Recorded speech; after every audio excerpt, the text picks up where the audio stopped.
তুমি অগ্রগামী হও সেই চিরস্থায়ী জান্নাতের দিকে, যেখানে রয়েছে চিরন্তন সুখ।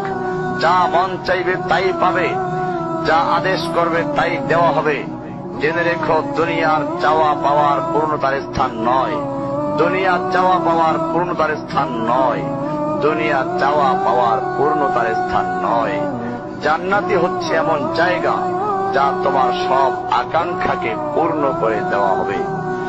চির কিশোর সেবকগণ, চির যৌবনা সঙ্গিনীগণ, ফল মূল, গোস্ত, দুধের মধুর শরাবের নহর, উত্তম বাসস্থান ও বিছানা, চির আরাম, চির যৌবন, চির সুখ, অসংখ্য নেয়ামতের মাঝে সবচেয়ে বড় নেয়ামত হবে তুমি আল্লাহকে দেখবে।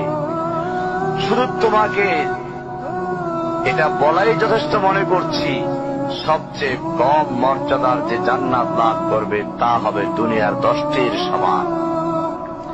সুতরাং হে মুসলিম, হে ভাই, আল্লাহ তোমার প্রতি রহম করুন।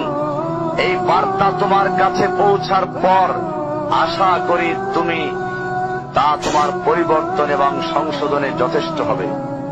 গতানুগতিক চিঠি হিসেবে নিও না আমার এই পত্রকে, ফেলে দিও না।